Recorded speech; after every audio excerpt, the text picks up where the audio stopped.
¿Qué tal, hermano? ¿Cómo está? Damos inicio a esto que es Momentos de Reflexión, 30 minutos, donde vamos a compartir distintos temas. Me presento, Antonio Edgardo Solaligue, hincha de Racing, me dicen Lalo, soy profesor, y quiero compartir este espacio. El programa de hoy, Ser Pan, el milagro de la vida, ¿no? El milagro de estar vivos, de poder estar, vos escuchando este mensaje, yo que lo puedo estar dando, el milagro de la vida, el milagro de las pequeñas cosas que tenemos que disfrutar. A veces buscamos la felicidad en las grandes cosas, las cosas están, la felicidad está en los pequeños, el milagro de la vida está en las cosas pequeñas.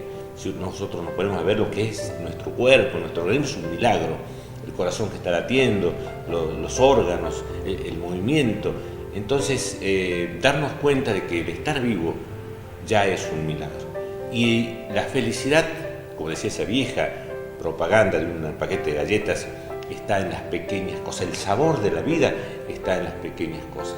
Está en el pan compartido, está en los mates, está en una sonrisa, está en un paseo, está en acompañar al hijo, está en compartir juntos un partido de fútbol, en cosas pequeñas. La felicidad empieza con fe y empieza en las cosas pequeñas.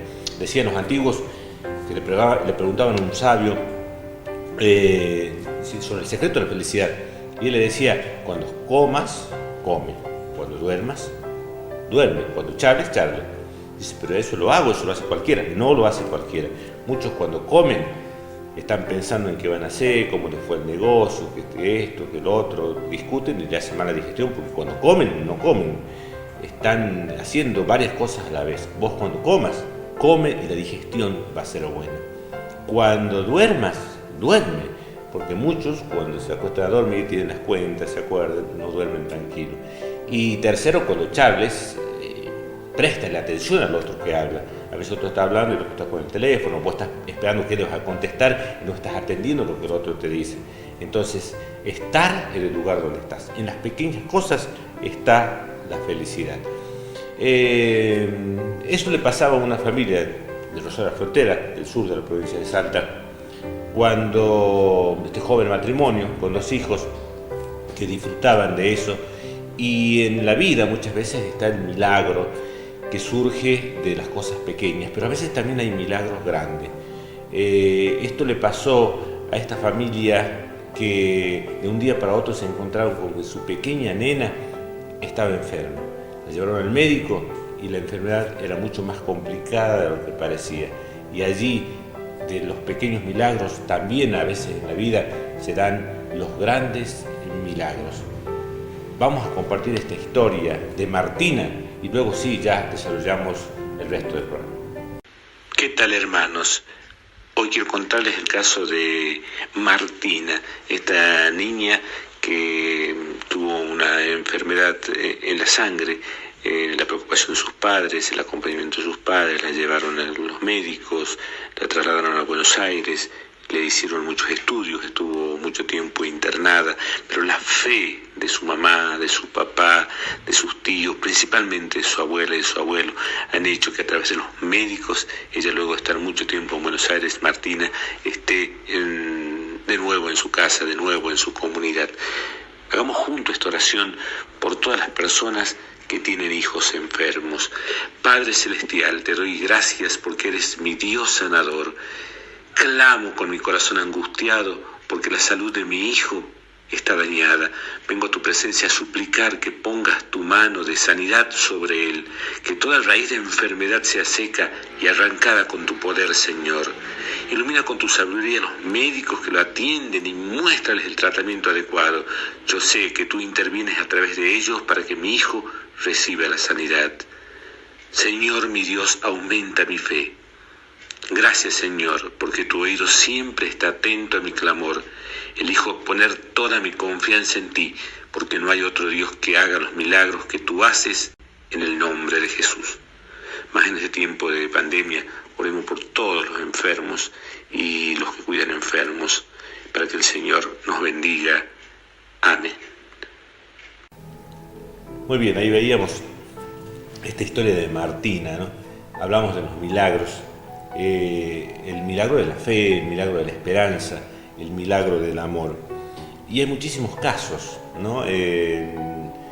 Un niño, Ramiro Aponte, también en una situación muy parecida, lo llevaron a Buenos Aires, se le había caído el pelo. En esa época era raro verlo con barbijo, ahora todos andamos con barbijo. Sin embargo, pudo salir por la fe de su papá, por la fe de su mamá. Muchos casos de milagros, de personas que pasaban una situación que parecía difícil y que pudieron salir adelante. Acá hace poco tiempo, un amigo que jugamos al fútbol, le decimos Cachete, Martí es el apellido, estuvo muy complicado. 4 meses estuvo en el hospital de Rosario, luego estuvo en la ciudad de Güemes, con el tema también complicado con el tema del COVID, con otras enfermedades, y muchos pensaban que no iba a salir de esa. Sin embargo, gracias a Dios, el milagro se produjo, está entre nosotros, y él dio el testimonio de la fe, que sintió la presencia de Dios, que estuvo a su lado y le dijo: vas a seguir adelante, vas a sanar. Los milagros, pequeños milagros, como decíamos al principio del programa, que se dan en la vida cotidiana, pero también a veces nos toca grandes milagros, ¿no? Los salteños tenemos la fiesta del milagro, cuando todo un pueblo,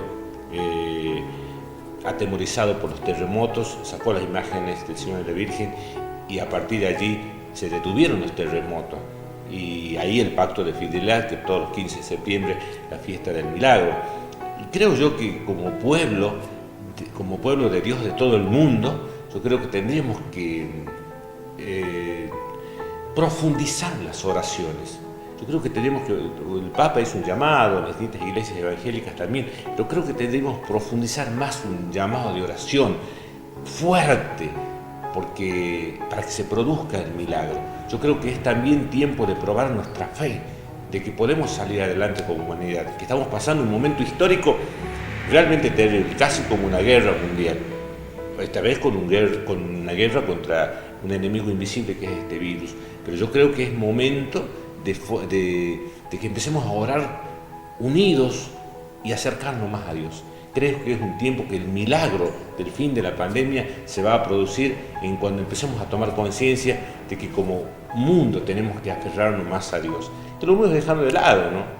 Lo hemos dejado de lado. Lo hemos dejado de lado de las escuelas. No se puede dar religión en las escuelas, afuera. Lo hemos dejado fuera de las leyes. Sacamos ley del aborto, cientos de leyes, ahora viene la eutanasia. Lo hemos sacado de nuestra Constitución, porque en la Constitución estaba Dios como fuente de razón y justicia, el derecho a la vida. No importa, se sacó, lo hemos ido sacando de nuestra sociedad, de las familias que ya no van a misa o no van al templo. Un domingo, ¿y por qué no vas? No, tengo visita. No, me quedo a ver un partido. No, estoy cansado. Y bueno, Dios va quedando ahí, ¿no? Al margen. Yo creo que es momento de volver a ponerlo en primer lugar, ¿no? Como dice, ama a Dios sobre todas las cosas y a tu prójimo como a ti mismo. El primer mandamiento, amarás a Dios sobre todas las cosas. Creo que es momento de reestructurar como humanidad nuestra escala de valores. Es tiempo de poner a Dios en primer lugar. Y ahí vamos a poder vivir el milagro de la vida, el milagro de volver a una nueva normalidad, donde supuestamente tenemos que volver distintos, volver más empáticos, volver con más fe, creyendo como otra vez en Dios. En este tiempo Jesús, los milagros que producía, sobre todo en el Evangelio de Juan, son signos, ¿no? Por ejemplo, la multiplicación del pan, la boda de Caná, estaba en una fiesta, como ustedes saben, esas fiestas de Oriente duraban varias semanas porque venían de muchos lugares, así que se quedaban a dormir, duraba varios días y se ve que en esta fiesta se había acabado el vino y ahí es el primer milagro. María le dice a Jesús: se acabó el vino, como diciendo, ¿qué hacemos? ¿Qué podés hacer? Dale, hace algo. Y Jesús hace su primer milagro.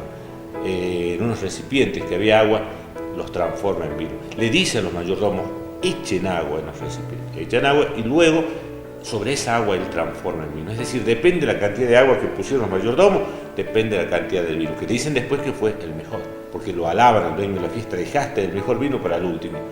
Ese milagro requiere también la participación del hombre. O sea, Dios actúa, pero es el hombre el que también participa. Porque dice, a Dios rogando y al mazo dando.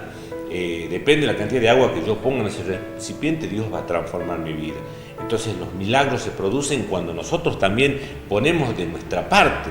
Si yo quiero el milagro de que tenga trabajo, pero me quedo en mi casa durmiendo, viendo tele, o no soy capaz de emprender un proyecto, un microemprendimiento, y te van a comer los piojos. Es decir, si no pones de tu parte, Dios no te va a ayudar. Es decir, yo voy a aprobar, quiero aprobar el examen, Diosito, ayúdame, tengo aquí una imagen de la Virgen de Satanudo, de San Expedito, y así tengas 10.000 estampitas, no vas a aprobar si no estudias. Es decir, Dios te va a ayudar a medida que vos pongas de tu parte. Es decir, Dios actúa, pero actúa también con lo que vos haces.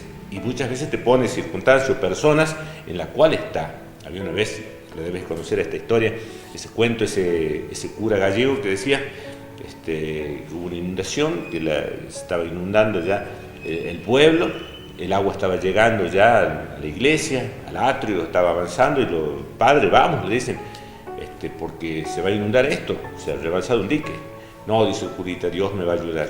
Bueno, se fueron, al rato vino una lancha, padre, vamos, ya estaba ya al lado de la campana, había subido, ya el agua estaba llegando, tapando la iglesia, la capilla. No, dice, yo no voy a ir, a mí, Dios me va a ayudar. Y bueno, el último ya estaba en la cruz, ahí arriba, en el pararrayos, y pasa un helicóptero, le tira una escalera, y dice, no, vaya nomás, a mí Dios me tiene que ayudar. Se murió. Cuando se muere lo va a ir a donde estaba San Pedro y le dice, pero Dios, dice, vos cuando me llamaste para que sea cura me dijiste que me ibas a ayudar, que ibas a estar conmigo, ¿y por qué no me ayudaste? Y le dice, mira, te he mandado primero a uno para que te saque, no has querido. Te he mandado otro en lancha, no has querido. Te he mandado otro en helicóptero, no has querido. Entonces, joder, es decir, Dios actúa, pero a través de personas y a través de lo que vos haces por vos. Si vos no haces algo por vos mismo, el milagro no se va a producir. Y hablando de milagro, otro de los grandes milagros de Jesús, la multiplicación de los panes, donde también multiplica los panes y lo hace. Había un niño que tenía, hay 2 o 3 relatos en los distintos evangelios sobre esta multiplicación de pan. En uno de ellos hay unos pescados, hay pan y él le da de comer a una multitud, pero en base a lo que hay, al pescado y al pan, lo multiplica. O sea, multiplica sobre lo que hay, sobre lo que nosotros hacemos.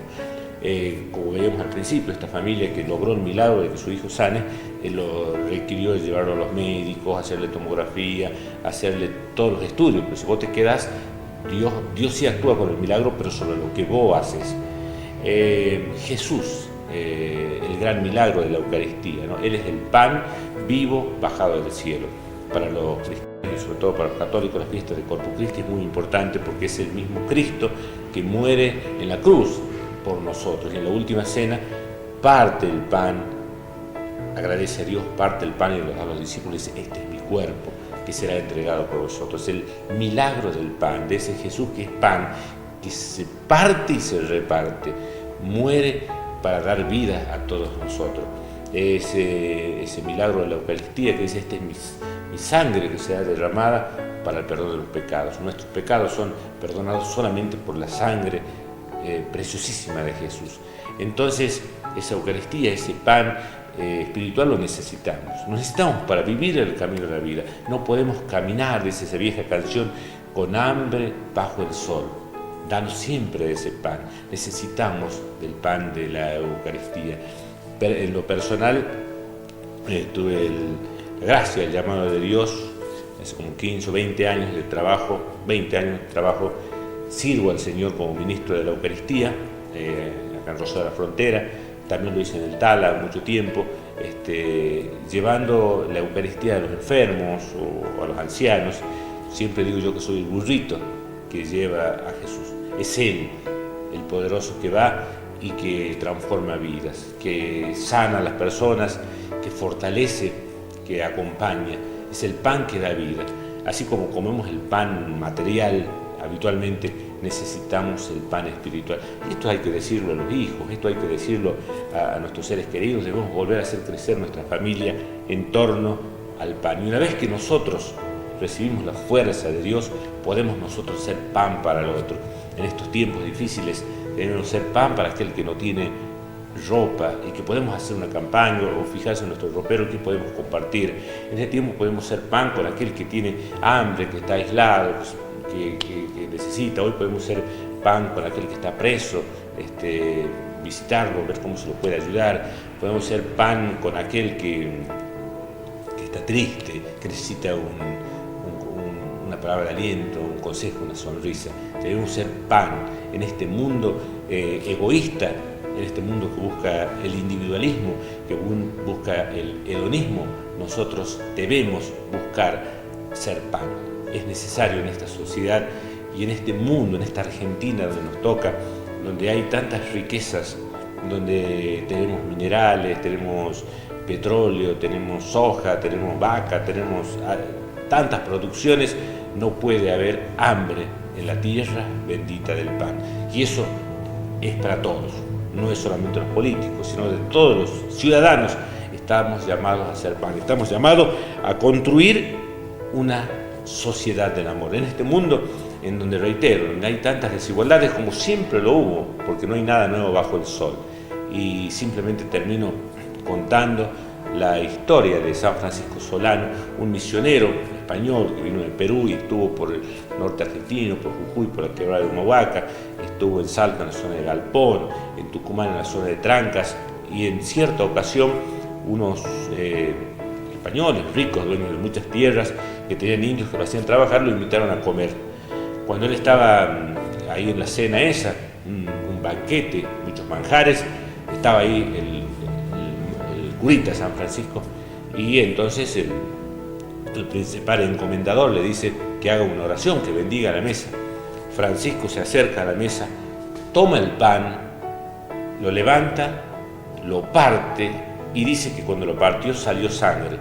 Todos se asombraron y le dijo: no se asombren, esa sangre de ese pan es la sangre de los hermanos indígenas que ustedes esclavizan, que ustedes violan, que ustedes los hacen trabajar, que ustedes los matan, que ustedes los desarraigan, que ustedes lo tienen como si fuesen animales. Esta sangre son de los hermanos, porque su sangre clama al cielo. Fue un grito de pedido de justicia en el mundo que hoy le tocó vivir. Nosotros también hoy tenemos que ser un grito de justicia por aquellos que no tienen, por aquellos que no poseen, por aquellos que son excluidos, por aquellos que están sufriendo, por aquellos que no tienen lo básico para vivir, que no tienen el pan de la educación, que no tienen el pan de la salud, que no tienen el pan del trabajo.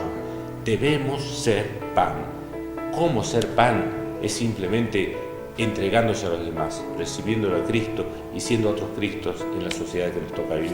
Muchas gracias por este espacio, por habernos escuchado en esto que es Momentos de Reflexión. Nos despedimos con este tema musical y será hasta la próxima, si Dios y la Virgen así lo permiten. Muchas gracias.